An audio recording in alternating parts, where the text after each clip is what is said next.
ibigay niyo ang Donetsk at magkakaroon ng kapayapaan. Yan ang paulit-ulit na sinasabi ni Vladimir Putin, ang Pangulo ng Russia, tuwing may usapang pangkapayapaan. Ang claim niya, konti na lang babagsak na raw ang buong Donetsk sa kamay ng Russia. Pero ang totoo, malayo pa, sobrang layo pa talaga. At nitong mga nakaraang araw, malinaw na pinatunayan ng Ukraine na hindi totoo ang sinasabi ng Russia sa pamamagitan ng isang malakas at matinding counterattack na ginawa nila na nag-iwan ng nagliliyab na mga sasakyan ng kaaway sa lupa ng Donetsk. Sa halip na mabilis na tagumpay, ang nangyari ay isang malaking kapahamakan para sa Russia. Ayon sa mga ulat, nangyari ang engkwentro noong December 20 nang subukan ng Russia na maglunsad ng isang malakihang mechanized assault. Ibig sabihin, isang opensiba na gumagamit ng tanks at armored vehicles o mga sasakyang pandigma na may makapal na bakal na panangga. Hindi ito basta maliit na atake. Ayon sa Defense Express, isang military analysis outlet, nagpadala ang Russia ng maraming tanks at armored vehicles, suportado pa ng isang bihira at mahalagang makina, ang MTU-20 tank bridge layer. Ang MTU-20 ay isang special na military vehicle na ang trabaho ay maglatag ng tulay para sa mga tanks. Simple ang gamit nito. Kapag may hukay, putik o anti-tank obstacle, inilalapag nito ang tulay para makatawid ang buong armored column. Ang tulay na kaya nitong ilatag ay humigit kumulang 20 meters ang haba at 3.6 meters ang lapad at kayang pasanin ang bigat na hanggang 60,000 kilograms. Ibig sabihin sapat para sa mabibigat na tanks. Sa papel, napakahalaga nito sa mabilis na opensiba. Pero may isang malaking problema. Walang sariling armas ang MTU-20. Ibig sabihin hindi ito kayang ipagtanggol ang sarili nito. Umaasa lang ito sa mga tanks at armored vehicles na kasama niya para sa proteksyon. Kapag nahuli ito ng kaaway habang naglalatag ng tulay, isa itong sitting duck. At eksakto iyon ang nangyari. Noong December 20, namataan ng Ukraine ang paparating na opensiba. At bago pa man makalapit ang mga sundalo ng Russia, kumilos na ang isang espesyal na unit ng Ukraine. Ito ang 427th Separate Regiment of Unmanned Systems Rarog. Isang grupo ng Ukrainian forces na dalubhasa sa drones o mga unmanned aircraft na pinapatakbo mula sa malayo. Sa sandaling nakita nila ang galaw ng Russia, agad nilang inilunsad ang mga drone strikes. Isa-isang tinamaan ng mga tanks, nasunog ang mga armored vehicles, at pati ang bihirang MTU-20, ang susi sana ng buong opensiba, ay natupok din sa apoy. Ayon sa pahayag ng Unmanned Systems Forces ng Ukraine sa Telegram, sinabi nila, ayon sa kanilang opisyal na anunsyo, sa direksyon ng Donetsk, napigilan ng mga operator ng Rarog ang opensiba ng kaaway. Tinamaan ang mga tanks, nawalan ng proteksyon ng infantry, at tuluyang naging imposible ang pagpapatuloy ng atake. Sa madaling salita, naputol ang opensiba bago pa man ito magsimula. Ang sinasabi ni Putin na, konti na lang kukunin na namin ang Donetsk, ay hindi tugma sa nangyayari sa lupa. Sa halip na pagsuko ng Ukraine, ang nakita ng mundo ay isang malinaw na mensahe. Handa ang Ukraine, alerto sila, at kaya nilang durugin kahit ang pinakamalalaking galaw ng Russia, kahit paggamit ang bihira at mamahaling kagamitan. At dito makikita ang pinakaimportante sa nangyari. Nang masira ng Ukraine ang MTU-20, tuluyan nitong pinutol ang kakayahan ng Russia na ilapit ang kanilang mga tanks at armored vehicles sa mga depensibong posisyon ng Ukraine sa Donetsk. Ibig sabihin na stuck ang buong opensiba. Dahil hindi na makatawid ang armor, naging halos walang silbi ang mga tanks. Hindi na umabot ang putok ng kanilang kanyon sa mga target. At ang mga infantry, ibig sabihin mga sundalong naglalakad na umaasa sana sa armor bilang panangga laban sa drones, ay biglang naiwan na walang proteksyon. Hindi malinaw kung inutusan pa ba ang infantry na magpatuloy kahit wala na ang armor. Pero base sa nakaraang mga pangyayari, malaki ang tsansa na pinatuloy pa rin sila.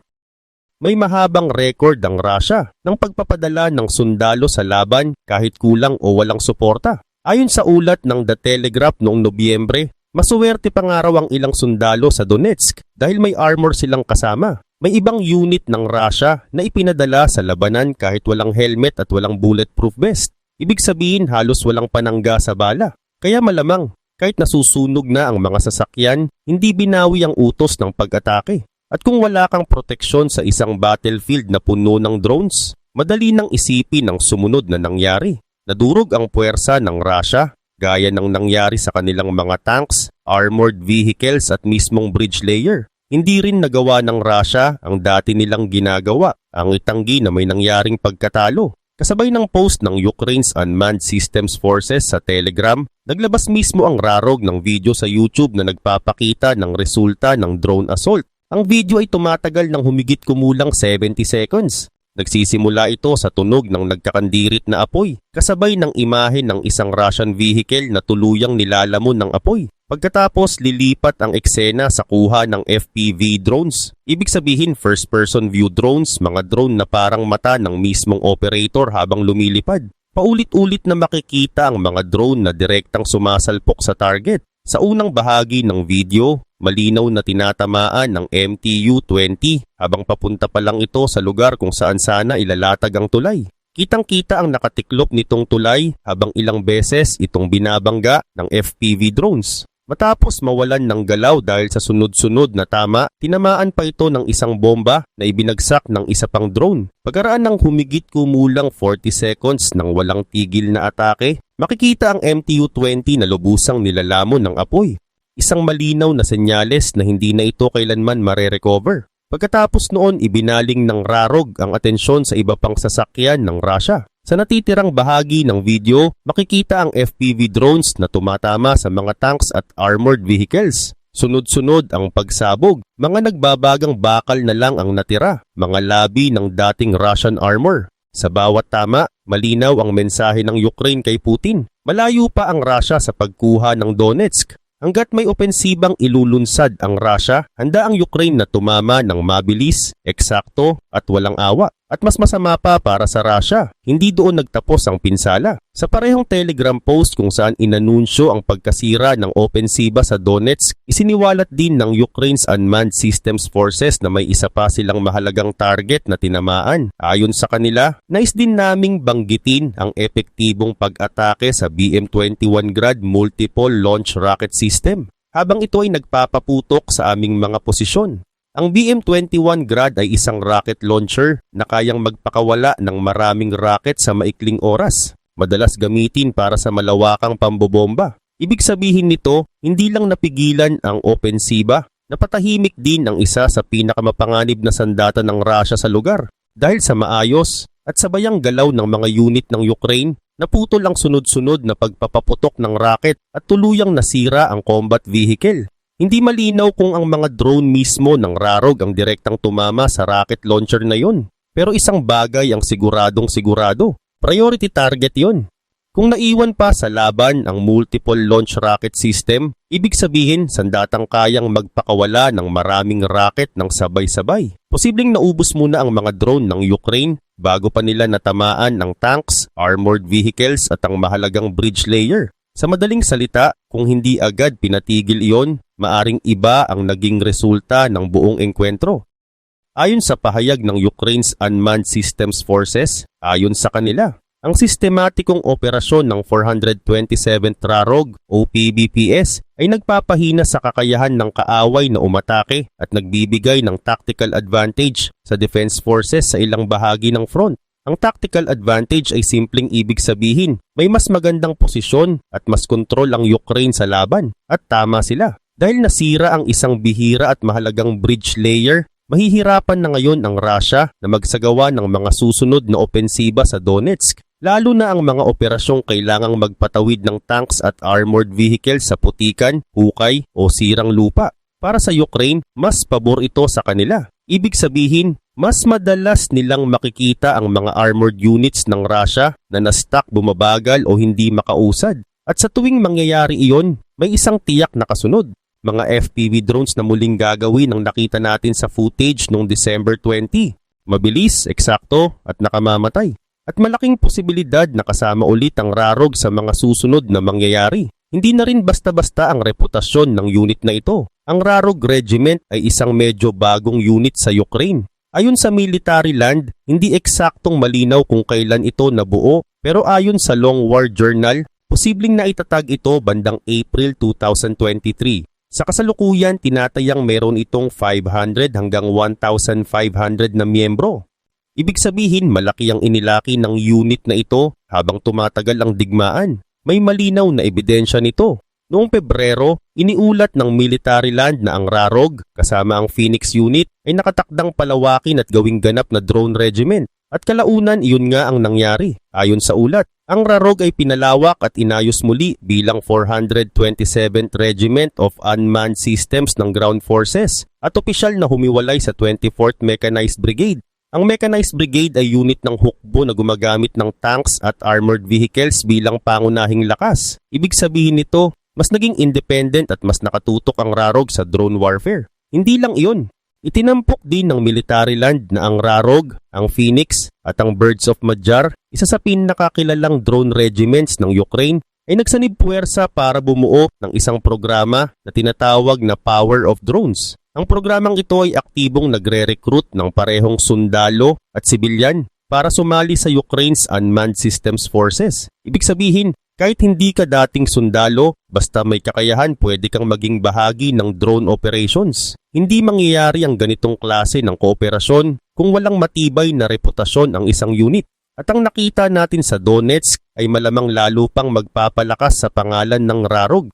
Sa kabila nito, noong July 2023, mas maliit pa noon ang unit ng RAROG. Pero kahit maliit pa sila, nakapagpabagsak na agad sila ng isang T-90 tank, isa sa pinakamodernong tanks ng Russia. Hindi lang iyon. Mula noon, sunod-sunod na target ang bumagsak sa kamay ng mga drone operators ng RAROG. Kasama rito ang surveillance radars, mga gamit na pang-detect ng galaw ng kalaban, mga firing positions ng Russia, at iba pang mahalagang kagamitan sa battlefield. Nakilahok din ng RAROG sa Battle for Chasiv Yar, isang matinding labanan sa silangang Ukraine. Noong January ng taong ito, 4 na T-62 tanks at 3 BMP-2 infantry fighting vehicles ang kanilang winasak. Ang ibig sabihin nito, hindi isang aksidente ang nangyari sa Donetsk. Ang nakita natin doon ay bahagi ng mahabang record ng pagiging epektibo ng RAROG. Lumalaki ang unit na ito dahil pinatutunayan nila ang kakayahan nila sa aktwal na labanan. Ayon mismo sa opisyal na impormasyon ng RAROG, ang sino mang sasali sa kanila ay magiging bahagi ng isang team na gumagawa ng iba't ibang klase ng operasyon, mula reconnaissance o lihim na pagmamatyag, engineering support, electronic warfare, ibig sabihin panggulo sa komunikasyon at signal ng kalaban, hanggang sa FPV drone strikes na nakita natin sa Donetsk. At malinaw ang paninindigan ng unit. Ayon sa kanilang pahayag, kami ang teknolohikal na sagot sa modernong digmaan, drones, data at disiplina, hindi tsamba. Ibig sabihin walang bahala-bahala sa ginagawa nila. Lahat ay planado, kinokolekta muna ang data, hinahanap ang tamang target at kapag dumating ang tamang oras, saka sila tatama, mabilis at eksakto. Ang nasunog na MTU-20 sa Donetsk kasama ang mga tanks at armored vehicles ay malinaw na ebidensya nito. Sa bawat matagumpay na strike, mas tumatagal ang tinatawag ni Putin na inevitable na pagbagsak ng Donetsk. Hindi ito kasing bilis ng gusto niyang palabasin. Ngayon mahalagang linawin ang isang bagay. Hindi tama na sabihin na ang ginawa ng RAROG ay isang malaking turning point na agad babago sa buong sitwasyon sa Donetsk. Isa itong napakahalagang strike, oo, lalo na dahil bihira ang MTU-20 at napakahalaga nito sa mechanized assaults. At siguradong ang pagkawasak ng Russian armor ay magre-resulta sa mas maraming casualties sa panig ng Russia at magbubukas pa ng mas maraming oportunidad para sa mga susunod na atake. Pero ang Donetsk ay isa pa ring aktibong battlefield. Hindi lang ito malapit ng bumagsak gaya ng paulit-ulit na sinasabi ni Putin. Ang ipinakita ng strike noong December 20 ay malinaw. Bukas pa ang laban sa Donetsk. Sa bawat opensibang sinusubukan ng Russia, pinipigilan ito ng mga tagapagtanggol ng Ukraine bago pa man tuluyang magsimula. At dito, pumapasok ang isang mahalagang detalye. Sa papel, mukhang pabor sa Russia ang mga numero. Pero sa aktwal na nangyayari sa lupa, hindi iyon ang buong kwento. Ayon sa ulat noong August, tinatayang hawak ng Russia ang humigit kumulang 3/4 ng Donetsk. Pero kahit iyan ay hindi tiyak. Bakit? Dahil sa tuloy-tuloy na counterattacks ng Ukraine at sa madalas na pagmamalabis at pagsisinungaling ng Russia tungkol sa lawak ng teritoryong nasasakop nila. Isang malinaw na halimbawa nito ang lumabas noong December 2024. Lumabas sa mga ulat na pinalaki ng Russia ang bilang ng mga lugar na sinasabi nilang nasakop na nila. Ayon sa pagsusuri, sinabi ng Russia na nakakuha sila ng humigit kumulang 4,500 square kilometers ng teritoryo noong 2024. Pero ang mas makatotohanang bilang, mas malapit lang sa 3,306 square kilometers. Malaki ang diferensya. At kahit alin pa sa dalawang bilang na yan, hindi iyon kahanga-hanga para sa isang hukbong inakalang mabilis nitong dudurugi ng Ukraine. Gayunpaman may isang bagay na malinaw. Hawak pa rin ng Russia ang malaking bahagi ng Donetsk Oblast at yan ang ginagamit ni Putin bilang basehan ng kanyang paulit-ulit na claim na hindi na maiiwasan ang pagbagsak ng Donetsk pero hindi niya sinasabi ang buong katotohanan. Oo, sa papel parang 25% na lang ng Donetsk ang hindi kontrolado ng Russia. Pero ang natitirang bahagi na iyon ay hindi basta lupa lang. Ang kailangan pang kunin ng Russia ay ang tinatawag na Fortress Belt, isang hanay ng mga lungsod na matinding pinatibay at ginawang depensa ng Ukraine sa loob ng maraming taon. Noong Disyembre, iniulat ng The New York Times na ang Fortress Belt na ito ay kinabibilangan ng malalaking lungsod tulad ng Kramatorsk at Sloviansk, mga lugar na hindi pa rin nasasakop ng Russia hanggang ngayon. Kasama ng iba pang bahaging hawak pa ng Ukraine sa Donetsk, tinatayang may humigit kumulang 200,000 na sibilyan ang naninirahan sa mga lugar na ito. At hindi lang dahil may mga tao roon kaya ito mahalaga. Ayon sa The New York Times, ang mga lungsod na ito ay may strategic value. Ibig sabihin napakahalaga nila sa takbo ng digmaan. Mula pa noong 2014, nagsilbi na ang mga lugar na ito bilang sentro ng operasyon ng militar ng Ukraine at kabilang sila sa pinakapinagtibay na bahagi ng buong frontline. Noong December 9, naglabas naman ng ulat ang United 24 Media na nagbibigay ng mas malinaw na larawan kung ano ang naghihintay sa puwersa ni Putin kung sakali mang bumagsak ang Pokrovsk at magsimula silang pumasok sa Fortress Belt. Itinuro ng ulat ang Chasiv Yar, isang maliit na bayan na maling inaangkin ng Russia na nasakop na raw nila. Sa realidad, mahigit 20 buwan ng pinaglalabanan ng Russia ang Chasiv Yar at hanggang ngayon hindi pa rin ito tuluyang nakukuha. At kung isasama mo pa ang Pokrovsk sa usapan, malinaw ang punto. Ang bawat bayan ay nagiging matagal, mabagal at napakamahal na laban para sa Russia. Ayon sa United 24 Media, ang Donetsk region ngayon ay isang masinsinang network ng mga military fortifications na umaabot ng maraming kilometro. Malinaw na makikita sa mga mapa. Ang mga depensang ito ay nakalayer sa buong rehiyon at marami sa kanila ay nakapwesto sa mas mataas na lupa. Sa madaling salita, hindi isang pader ang kailangang lampasan ng Russia, kundi maraming magkakapatong na depensa. Mahalagang tandaan ito. Halos 4 na taon na ang ginugol ng Russia para makarating sa kasalukuyan nilang posisyon sa Donetsk. Kung babagsakin pa nila ang buong Fortress Belt, posibleng mangailangan iyon ng isa pang multi-year campaign. Isang labanan na tiyak na magre-resulta sa daan-daang libong karagdagang patay na sundalo at daan-daan o libu-libong nasirang kagamitan. At higit sa lahat tatagal pa ito ng ilang taon. Malayo ito sa sinasabi ni Putin na malapit nang bumagsak ang Donetsk habang sinusubukan niyang itulak ang kanyang maximalist peace demands. Ibig sabihin mga kondisyong gusto niyang ipataw na pabor lahat sa Russia. Noong December 18, sinabi ng mga researcher na sina Jessica Sobieski at Jenny Olmsted na ang pinakamaagang posibleng taon na maaasahan ni Putin para tuluyang makuha ang Donetsk ay 2027. At yan na raw ang best case scenario para sa Russia. Ayon sa kanila, bagamat may ilang maliliit na pag-usad at limitadong pagpasok ang Russian forces sa silangang bahagi ng Kostiantynivka, ang pagsakop sa kahit isang lungsod sa Fortress Belt ay mangangailangan ng napakalaking resources. Dagdag pa nila, hindi inaasahang masakop ng Russia ang buong Donetsk at ang Fortress Belt bago ang 2027 o 2028. At yan ay kung magpapatuloy ang suporta ng mga international partners ng Ukraine. Ganun pa man, ligtas sabihin na ang mga European partners ng Ukraine ay handang tiyaking makakalaban pa ang Ukraine sa loob ng ilang taon. Hindi ito haka-haka lang. Ang mga leader ng European Union ay nagkasundo na magbigay ng $105 billion na loan para sa Ukraine. Isang tulong na malaking bahagi ang ginagampanan sa pag-ayos ng agarang problema sa budget ng bansa. Bukod pa rito, ilang bansa ang nagsama-sama para maglaan ng humigit kumulang $45 billion na military aid. Ang bahagi ng tulong na ito ay dadaan sa PURL program, isang sistema kung saan direktang ibinibigay ang high-tech weapons na kailangan ng Ukraine para gawing mas mahirap pasukin ang Fortress Belt sa Donetsk. Alam ito ni Putin. Sa katunayan, mas alam pa niya ito kaysa kanino man.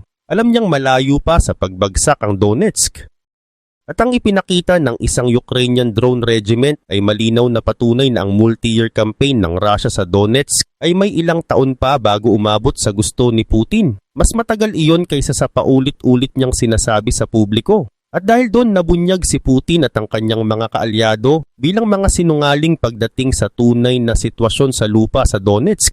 Sa ulat ng RBC Ukraine noong December 20, binanggit na ilang linggo nang sinasabi ni Putin na may mga teritoryong nasakop na raw ang Russia kahit wala naman talaga sa kanilang kontrol. Isa sa mga halimbawa ay ang lungsod ng Siversk na bahagi rin ng Donetsk. Ayon kay Putin, bumagsak na raw ito, pero maring itinanggi ito ng militar ng Ukraine. Oo, may matinding labanan sa Siversk, pero wala ni isang independent source na nagkumpirma sa sinasabi ni Putin. Dagdag pa ng RBC Ukraine, maraming beses nang sinubukan ng mga Russian infiltrators na makapasok sa lungsod, pero lahat ay nabigo. Mas lalo lang nitong pinapakita na walang basihan ng claim ni Putin. Hindi lang yan. Sinabi rin ng Russia na nasakop na raw nila ang Lyman, na bahagi rin ng Donetsk region, pero pinabulaanan ito ng 3rd Army Corps ng Ukraine. Ganito rin ang nangyari sa Kupiansk sa Kharkiv region. Inaangkin ng Russia na bumagsak na raw ang lungsod, pero agad itong pinasinungalingan ng Ukraine. Mahalagang linawin ito. Hindi ito simpleng pagkakamali sa impormasyon.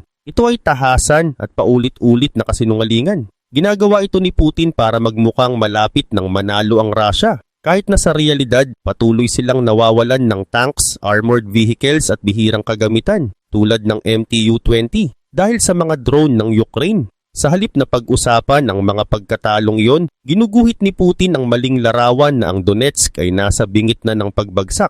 Pero malinaw na hindi ito ang nangyayari, lalo na habang nakaharang pa rin ang fortress belt sa daan ng Russia.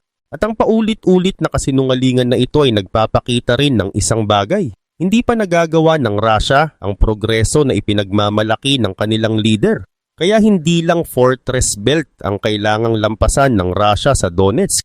Marami pang lungsod ang patuloy na ipinagtatanggol at bawat isa sa mga iyon ay nagbibigay ng mas maraming pagkakataon para sa mga unit tulad ng Rarog Regiment na magdulot pa ng mas malaking pinsala. Ngayon ang tanong, bakit patuloy na nagsisinungaling si Putin? Ipinaliwanag ito ng Atlantic Council sa isang artikulo noong December 16.